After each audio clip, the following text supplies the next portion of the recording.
Assalamualaikum warahmatullahi wabarakatuh. Alhamdulillahirabbil alamin, asyhadu an la ilaha illallah, asyhadu anna muhammadar rasulullah. Allahumma shalli wa sallim ala sayyidina Muhammad wa ala ali sayyidina Muhammad. Adada ni'amillahi wa ifdali. Allahumma akrimna bi nuril fahmi wa akhrijna min dzulumatil wahmi. Waftah lana abwaaba rahmatika wa ansur alaina hikmataka ya arhamar rahimin. Subhanaka la ilma lana illa ma 'allamtana innaka antal alimul hakim. Allahumma hidayatan lis-shawab. Amma ba'du. Alhamdulillah, sekarang kita masuk ke pertemuan 10 kelas 10 SMK Manbaul Ulum Muncar. Nah, teman-teman siswa yang semoga selalu dalam lindungan Allah Subhanahu wa taala. Saya harap ketika melihat video ini kalian juga mencatat, karena dalam catatan itu nanti akan dikumpulkan dalam pembelajaran ketika hadir di sekolah. Oke, jangan sampai ada yang di-skip karena ada beberapa materi yang memang penting ya. Oke. Next.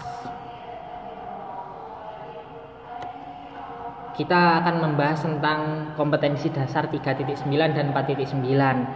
Ini inti dari pembelajaran ini adalah tentang ibadah haji, ibadah zakat, serta wakaf.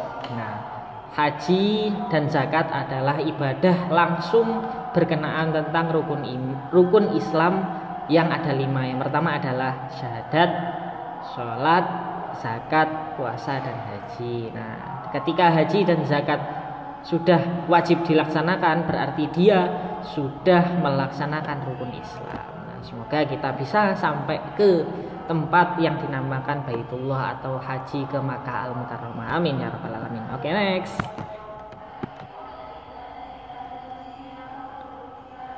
Ini indikatornya, nanti bisa difahami ya, entah itu hanya satu ataupun secara keseluruhan, tapi saya harap ya tidak-tidaknya ada satu yang memang bisa diambil sebagai poin bagusnya. Next. Selanjutnya ini 4.9-nya ada beberapa yang memang wajib untuk bisa diambil, akan tetapi ketika kita bisa menerapkannya, khususnya bukan hanya secara teori, pasti nanti ke depannya kita bisa menjadi orang-orang yang ya semoga saja nanti bisa dapat ridhonya Allah Subhanahu wa taala. Next. Tujuan pembelajaran hari ini ada 6, yaitu menjelaskan, menyimpulkan, menelaah, menentukan, menerapkan, dan menggambarkan tata cara haji, zakat, dan wakaf. Next. Tentang haji. Nah, seorang ketika sudah haji berarti dia sudah mampu untuk bisa melaksanakan ibadah rukun Islam yang kelima. Haji ini adalah salah satu dari syariat yang memang dibawa oleh Nabi Ibrahim alaihissalam. Nah, kita ketika menjadi umatnya Nabi Muhammad SAW meneruskan syariat-syariat yang sudah lalu. Nah, ini salah satunya adalah haji. Haji yang secara bahasa adalah menyengaja menuju sesuatu. Jadi ketika kita sengaja untuk pergi, berarti kita sudah disebut haji secara bahasa, yakni itu secara bahasa saja, tidak bisa dijadikan sebagai dasar utama. Yang selanjutnya adalah secara istilah, yakni mengunjungi ke Baitullah dengan sengaja atau Makkah Al-Mukarramah dengan niat beribadah kepada Allah pada waktu tertentu serta dengan syarat-syarat dan cara-cara tertentu. Nah, ibadah haji ini hanya bisa dilaksanakan 1 tahun sekali dan di rolling. Apalagi di Indonesia ini ada beberapa selisih tahun, apabila kita daftar sekarang nanti berangkatnya bisa 10 tahun dan seterusnya dan seterusnya. Next. Nah, di sini ada beberapa pembagian haji yang bisa dilaksanakan.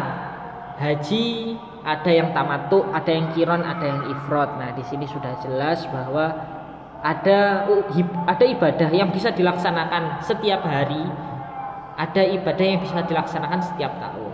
Nah, umrah di sini bisa dilaksanakan juga pada hari itu, lalu bisa dilaksanakan juga pada saat ketika kita haji. Jadi bisa dibilang ini paket khusus ketika kita berangkat melaksanakan ibadah haji.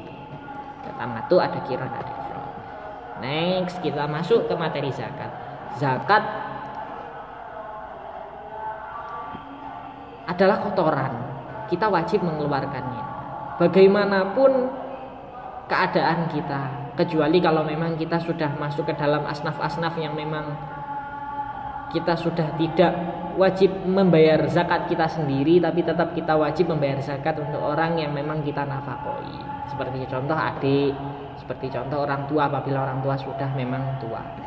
Nah, selanjutnya adalah dari segi bahasa, zakat memiliki arti tumbuh, berkembang, subur ataupun bertambah. Jadi ketika zakat ini disampaikan kepada orang lain, diharapkan zakat ini bukan hanya sekedar diterima saja, tapi dikembangkan, juga dapat dimaksimalkan. Sedangkan menurut istilah, zakat diartikan sebagai pengambilan dari harta tertentu menurut sifat tertentu dan untuk diberi kepada suatu golongan tertentu. Zakat ada dua, ada zakat fitrah, ada zakat mal. Nah, di sini berarti zakat yang kita pelajari hari ini adalah salah satu dari rukun Islam yang 5. Apabila kita melaksanakannya, berarti kita sudah dikatakan sebagai muslim yang hakiki, muslim yang hakiki. Nah, apabila masih belum bisa melaksanakan, berarti kita belum bisa dikatakan sebagai muslim yang sempurna. Karena apa? Komponen dari benar-benar Islamnya seseorang adalah melaksanakan rukun Islam. Next. Ini beberapa asnaf zakat yang memang wajib untuk kita berikan kepadanya. Apabila kita memiliki harta, berarti kita sampaikan kepada 8 orang ini apabila memang mereka ada. Yang pertama adalah fakir, miskin, riqab, gharim, mu'allaf, ibnu sabil, fisabilillah, dan amil. Akan tetapi yang bisa diberikan kepada orang yang paling dekat kepada kita itu diusahakan yang memang fakir dan miskin dulu. Karena apa? Mereka yang sangat membutuhkan. Yang selain dari fakir dan miskin bisa kita berikan, akan tetapi lebih diutamakan untuk orang yang fakir dan miskin. Next. Selanjutnya wakaf.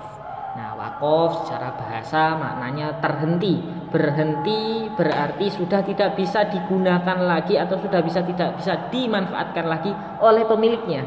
Apabila kita mewakafkan motor misalkan untuk masjid, berarti kita sudah tidak bisa menggunakan itu lagi sebagai kepemilikan kita. Kita hanya boleh meminjam kepada takmir masjidnya misalkan, ataupun yang lain-lain. Tapi itu tetap milik Allah Subhanahu wa ta'ala yang dikelola oleh takmir masjid. Selanjutnya, secara istilah berhentinya kepemilikan dari suatu benda atau barang dari pemiliknya dan ditasorufkan menjadi milik Allah Subhanahu wa ta'ala. Nah, layaknya segala sesuatu yang memang sudah diwakafkan sudah tidak bisa dijadikan hak milik lagi. Next.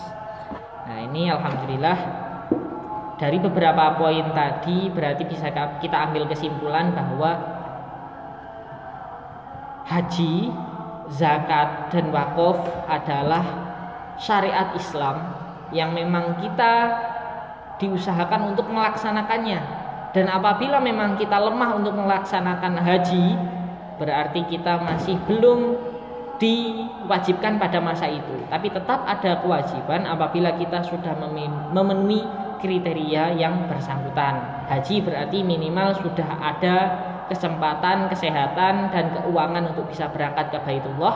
Apabila zakat berarti kehidupan sehari-harinya memang sudah ada makanan pokoknya dan memang ada kelebihannya, jadi wajib untuk membayar zakat.